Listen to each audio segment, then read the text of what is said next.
नमस्कार। हम सबके भीतर एक सवाल अक्सर उठता है, कभी कभी बहुत जोर से, कि ये जो हमारा मन है, जो सोचता है, महसूस करता है, क्या यही वो चीज है जिसे ब्रह्म कहते हैं? या फिर ये मन बस विचारों का खेल है, इस आने जाने, इस जन्म मरण के चक्र का हिस्सा? ये सवाल मतलब बहुत पुराना है। बिल्कुल। और ये सिर्फ कोई फलसफे का सवाल नहीं है। ये हमारे अपने होने के अनुभव से जुड़ा है। आज हमारे पास जो सामग्री है, मन, ब्रह्म और आत्म साक्षात्कार, हाँ। वो इन्हीं गहरे सवालों में उतरती है, खासकर उपनिषदों और वेदांत के नजरिए से। और जैसा स्रोत में भी जिक्र है, बहुत से लोग इन उलझनों से जूझते हैं। हाँ, बिल्कुल। और जो लोग सच में खुद को जानना चाहते हैं, उनके लिए तो ये समझना बहुत जरूरी हो जाता है कि जिसे वो मैं कह रहे हैं, मतलब अपना मन, वो असल में है क्या। सही कहा। तो आज की हमारी इस बातचीत का, इस विश्लेषण का मकसद क्या रहेगा? हम क्या समझने की कोशिश करेंगे? देखिए, हमारा मकसद है इस स्रोत सामग्री का जो दृष्टिकोण है, उसको पकड़ना। जी। वो मन को कैसे देखते हैं, भ्रम को कैसे देखते हैं, उनके बीच क्या फर्क बताते हैं, और सबसे जरूरी कि खुद को जानने की राह पर, मतलब आत्म साक्षात्कार के लिए ये क्या रास्ता दिखाते हैं। कोशिश यही रहेगी कि सिर्फ किताबी बातें ना हो, बल्कि वो मुख्य बिंदु सामने आए जो शायद हमारी सोच को भी थोड़ा बदले। बहुत बढ़िया। तो चलिए शुरू करते हैं। इस स्रोत के हिसाब से सबसे पहले ये समझें कि ये मन क्या बला है, मतलब इसे कैसे समझाया गया है। स्रोत सामग्री मन को बड़ा दिलचस्प बताती है। कहती है कि इसका स्वभाव ही चंचलता है। बिल्कुल। जैसे ब्रह्म बिंदु उपनिषद का जिक्र है कि मन हमेशा बाहर भागता है। अच्छा। जैसे पानी ढलान की तरफ बहता है ना, वैसे ही ओके। ये या तो पुरानी बातों में खोया रहता है या फिर आगे की चिंता करता है। हाँ, ये तो होता है। वर्तमान में तो टिकना इसके लिए बहुत मुश्किल है। और बात यह है कि ये समय से, इच्छाओं से, हमारे कर्मों के फल से, इन सब से बंधा हुआ है। ये एक तरह का, आप कह सकती हैं, प्रवाह है। विचार, भावनाएं, यादें, सब बहता रहता है। यानी स्थिर नहीं है, हमेशा बदल रहा है और बंधा हुआ है समय और कर्म से। ये ध्यान देने वाली बात है। तो फिर इसके बिल्कुल उलट ब्रह्म कैसा है, स्रोत उसे कैसे बताता है? ब्रह्म को स्रोत बिल्कुल विपरीत बताता है। उसे कहते हैं सत चित आनंद। सतचित आनंद। हाँ, सत यानी वो जो हमेशा है, जिसका कभी अभाव नहीं होता, जो शाश्वत सत्य है। चित यानी परम चेतना, ज्ञान का स्वरूप, और आनंद मतलब वो परम सुख, असीम शांति। ये समय के बंधन से पूरी तरह आजाद है। भूत, वर्तमान, भविष्य, इसका उस पर कोई असर नहीं।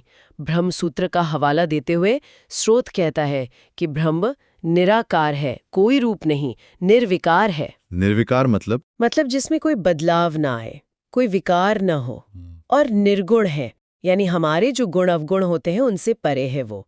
और हाँ, अजर अमर, न बूढ़ा होता है न मरता है। सच्चित आनंद सुनने में ही कितना शांत और पूर्ण लगता है। शायद तैत्तिरीय उपनिषद का भी जिक्र था। हाँ, बिल्कुल। तैत्तिरीय उपनिषद का एक बहुत सुंदर सूत्र वाक्य है, सत्यम ज्ञानम अनंतम ब्रह्मा। कहीं कहीं सत्वम चित सुखम ब्रह्मा भी मिलता है। भाव रही है, मतलब ब्रह्म सत्य है, ज्ञान है, और अनंत सुख या आनंद है। ये उपनिषद ब्रह्म को ही वो परम चीज मानते हैं जिससे सब कुछ बनता है और जिसमें सब कुछ वापस चला जाता है। तो अगर हम सार निकालें, स्रोत के मुताबिक मन और ब्रह्म में सबसे बड़ा फर्क क्या है? वो लाइन कहाँ खींचती है? स्रोत एक बहुत जरूरी फर्क बताता है। मन का दायरा है व्यावहारिक दुनिया, मतलब हमारी रोजमर्रा की दुनिया, जिसे हम अपनी इंद्रियों से, अपनी बुद्धि से जानते हैं, जो बदलती रहती है। अच्छा। और ब्रह्म है पारमार्थिक सत्य, यानी एब्सोल्यूट रियलिटी, वो परम सच जो हमेशा एक जैसा रहता है, जो किसी अनुभव या हालात पर निर्भर नहीं करता। व्यावहारिक और पारमार्थिक, ये अंतर तो काफी गहरा है। इसको समझाने के लिए कोई उदाहरण या श्लोक दिया है स्रोत में? हाँ, इसके लिए बृहदारण्यक उपनिषद का वो बहुत मशहूर श्लोक है ना, प्रार्थना है, वो स्रोत में आती है। असतो माँ सद्गमय, तमसो माँ ज्योतिर्गमय, मृत्योर्माँ अमृतम गमय। हाँ, ये तो बहुत सुना है। असत्य से सत्य की ओर, इसका इस संदर्भ में क्या मतलब हुआ फिर? इसका बहुत गहरा मतलब है यहाँ। असत मतलब जो नहीं है, जो बदल रहा है, जो टिकता नहीं, वो मन और ये दुनिया है। ठीक है। सत मतलब जो हमेशा है, जो असली सच है, वो ब्रह्म है। तो प्रार्थना है कि मुझे इस बदलते हुए भरमाने वाले सच से उस हमेशा रहने वाले सच की ओर ले चलो। अच्छा। तमस मतलब अंधेरा, अज्ञान, जो मन के भ्रम है। ज्योति मतलब रोशनी, ज्ञान, जो ब्रह्म का स्वभाव है। तो अज्ञान के अंधेरे से ज्ञान की रोशनी में ले चलो। और मृत्यु मतलब जो मरने वाला है, नश्वर है, यानी मन और शरीर। हाँ, जो जन्म मरण में फंसा है। अमृत मतलब अमरता, जो ब्रह्म का स्वभाव है। तो मुझे इस मरने वाली हालत से अमरता की ओर ले चलो। ये श्लोक सीधा सीधा मन की सीमित दुनिया और ब्रह्म की असीम शाश्वत स्थिति का फर्क दिखाता है और उस पार जाने की इच्छा जाहिर करता है। वाह, ये व्याख्या तो इस श्लोक को बिल्कुल नई तरह से सामने रखती है। ये सिर्फ प्रार्थना नहीं, ये तो एक तरह से रास्ता है मन की हालत से ब्रह्म की हालत तक जाने का। लेकिन यहीं पर एक उलझन आती है जिसका जिक्र स्रोत में भी है। कई लोग कहते हैं अहम ब्रह्मास्मि, या भाई मन ही ब्रह्म है। तो अद्वैत वेदांत के हिसाब से, जैसा स्रोत बताता है, इसमें कितनी सच्चाई है? हाँ, ये बहुत ही आम सवाल है और ज़रूरी भी। स्रोत इसे साफ करता है।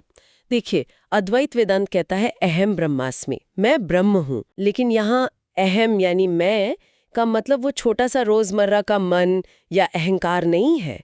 ये इशारा उस शुद्ध चेतना की तरफ है जो मन के भी पीछे है, जो मन को भी देख रही है। बिल्कुल साक्षी भाव। बिल्कुल। स्रोत इसको समझाने के लिए आईने का उदाहरण देता है। जैसे आईने में चेहरा दिखता है, तो क्या आईना चेहरा बन जाता है? नहीं, बिल्कुल नहीं। नहीं ना, आईना तो बस चेहरे को दिखाता है, रिफ्लेक्ट करता है। ये उदाहरण अच्छा है, समझने में आसान है। बिल्कुल। इसी तरह मन उस शुद्ध चेतना, उस ब्रह्म का प्रतिबिंब तो दिखा सकता है, पर मन खुद ब्रह्म नहीं है। मन तो एक औजार है, एक मीडियम है, हाँ। जिसमें ब्रह्म की झलक मिल सकती है। लेकिन अक्सर होता क्या है कि ये मीडियम यानी मन खुद ही इतना धुंधला या टेढ़ा मेढ़ा होता है कि प्रतिबिंब साफ दिखता ही नहीं। इसी बात को साफ करने के लिए स्रोत अष्टावक्र गीता का भी जिक्र करता है। उसका मूल संदेश यही है कि सच को जानना है तो मन के भ्रमों से ऊपर उठना होगा, विषयों को जहर की तरह त्यागना होगा। मतलब मन हमें अक्सर भरमाता है, वो असली सच नहीं है। तो ये प्रतिबिंब वाली बात, ये आईना वाला उदाहरण, ये बहुत काम का है। इसका मतलब ये हुआ कि मन समस्या भी है और समाधान का हिस्सा भी बन सकता है, अगर आईना साफ हो तो। आपने बिल्कुल सही पकड़ा, यही बात है। मन अगर गंदा है, इच्छाओं से, जलन से भरा है, तो वो भ्रम को कैसे दिखाएगा? हाँ, सही बात है। लेकिन अगर मन साफ हो जाए, शांत हो जाए, स्थिर हो जाए, तो उसी मन में भ्रम का अनुभव हो सकता है। और यहीं पर स्रोत दो और बहुत जरूरी शब्दों पर जोर देता है, विवेक और वैराग्य। विवेक और वैराग्य, हाँ, ये शब्द भी बहुत सुनते हैं। स्रोत इन्हें कैसे समझाता है और इनका क्या महत्व है? काबिलियतें हैं। विवेक का मतलब है सही और गलत में फर्क करने की ताकत। नित्य क्या है? यानी जो हमेशा रहता है, ब्रह्म। और अनित्य क्या है? जो बदलता रहता है, यानी ये दुनिया और मन। इनके बीच साफ साफ देख पाना, ये बुद्धि की वो तेज धार है जो भ्रम को काट सके। और वैराग्य? वैराग्य का मतलब है अनासक्ति, डिटैचमेंट। जो चीजें अनित्य हैं, पल भर की हैं, उनसे मन को हटा लेना, उनके लिए एक तरह की उदासीनता रखना। इसमें दुनिया के सुख, भोग, नाम, इज्जत सब आ जाता है। स्रोत कहता है कि बिना विवेक और वैराग्य के मन के इन जालों से, इस आईने की गंदगी से पार पाना नामुमकिन जैसा है। ये वो नींव है जिस पर आत्मज्ञान की इमारत खड़ी होती है। मतलब ये सिर्फ अच्छे गुण नहीं है, बल्कि ज्ञान पाने के लिए जरूरी मानसिक ताकतें हैं। ठीक है, तो ये समझ आया कि मन भ्रम नहीं है, वो एक आईने जैसा है जिसे साफ करने के लिए विवेक और वैराग्य चाहिए। अब सवाल ये है कि ये आईना साफ कैसे होगा? आत्म साक्षात्कार, मतलब खुद को, अपने उस असली मैं को जानने का तरीका क्या है? स्रोत किन रास्तों का जिक्र करता है? स्रोत बताता है कि ये एक धीरे धीरे होने वाली प्रक्रिया है, कोई जादू की छड़ी नहीं है। इसके लिए साधना करनी पड़ती है और कई रास्ते बताए गए हैं जो अलग अलग लोगों के मिजाज के हिसाब से ठीक हो सकते हैं। जैसे? कौन कौन से? एक तो है ज्ञान योग। इसमें विवेक वैराग्य बढ़ाना, शास्त्रों को सुनना समझना, उस पर सोचना विचारना। श्रवण, मनन। हाँ, श्रवण मनन, और फिर उस सच पर गहरा ध्यान लगाना, जिसे निधिध्यासन कहते हैं। दूसरा है भक्ति योग। ईश्वर के किसी रूप को पूरी तरह से मान लेना, प्रेम करना, भक्ति करना। इसमें नाम जपना, कीर्तन, प्रार्थना, ये सब आता है।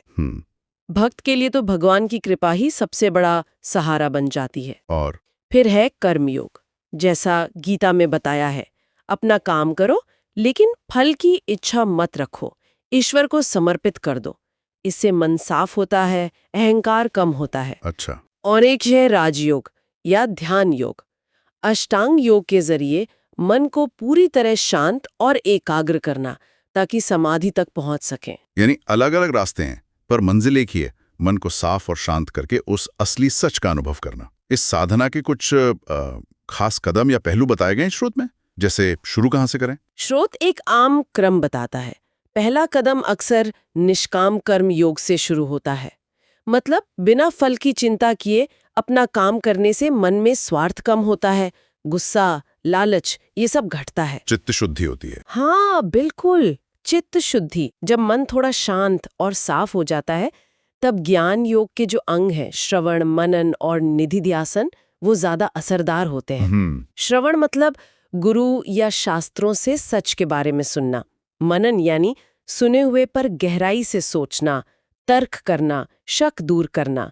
इसी में वो आत्म पूछताछ आती है, जैसे मैं कौन हूँ? हाँ, मैं कौन हूँ, ये तो बहुत पावरफुल सवाल है। बिल्कुल। मैत्रेयी उपनिषद जैसे ग्रंथों में इस पर बहुत जोर है। ये सवाल मन को उसकी जड़ तक ले जाता है। और फिर है निधिध्यासन। जब बुद्धि मान जाए कि हाँ यही सच है, तब उस सच पर लगातार ध्यान करना, उसी में टिक जाना। ये सिर्फ सोचना नहीं है, बल्कि उस सच को जीना है, महसूस करना है। मैं कौन हूँ, ये सवाल तो अपने आप में एक पूरी साधना लगती है। आपने भक्ति योग का भी जिक्र किया।